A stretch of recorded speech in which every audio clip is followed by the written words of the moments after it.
கடவுள் ஒரு நாள் கழுதையை படைத்து அதனிடம் சொன்னார், நீ ஒரு கழுதை, காலை முதல் மாலை வரைக்கும் நீ உழைக்க வேண்டும். உன்மேல் சுமைகள் இருக்கும். நீ புல்தான் சாப்பிட வேண்டும். உனக்கு அவ்வளவாக அறிவு இருக்காது. நீ 50 வருடங்களுக்கு வாழ்வாய். அதற்கு கழுதை சொன்னது, நான் கழுதையாக இருக்கிறேன், ஆனா 50 வருடம் ரொம்ப அதிகம், எனக்கு 20 வருடம் போதும் என்றது.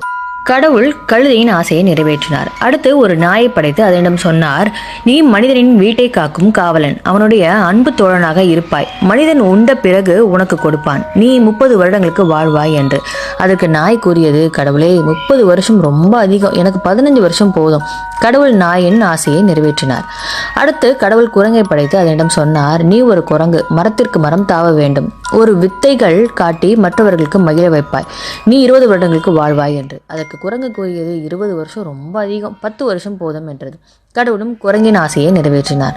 கடைசியாக மனிதனை படைத்து அவனிடம் சொன்னார், நீ ஒரு மனிதன், உலகில் உள்ள 6 அறிவு ஜீவன் நீ மட்டுமே. உன் அறிவை கொண்டு மற்ற மிருகங்களை ஆட்சி செய்வாய். உலகமே உன் கையில்.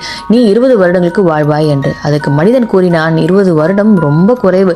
கழுதை வேண்டாம் என்ற 30 வருடங்களையும், நாய் வேண்டாம் என்ற 15 வருடங்களையும், குரங்கு வேண்டாம் என்ற 10 வருடங்களையும் எனக்கு கொடுத்துவிடு. கடவுள் மனிதனின் ஆசையை நிறைவேற்றினான். அன்று முதல் மனிதன் முதல் 20 வருடங்களை ஜாலியாக வாழ்கிறான். மனிதனாக கல்யாணம் செய்து கொண்டு அடுத்த 30 வருடங்களை கழுதை போல் எல்லா சுமைகளை தாங்கிக் கொண்டு அல்லும் பகலும் உழைக்கிறான்.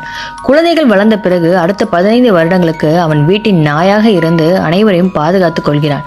மிச்சம் மீறி உள்ளதை சாப்பிடுகிறான். வயதாகி ரிட்டையர்ட் ஆன பிறகு குரங்கு போல 10 வருடங்களுக்கு மகன் வீட்டிலிருந்து மகள் வீட்டிற்கும், மகள் வீட்டிலிருந்து மகன் வீட்டிற்கும் தாவி தன் பேர குழந்தைகளை வித்தைகளை காட்டி மகிழ்வித்து மரணிக்கிறான்.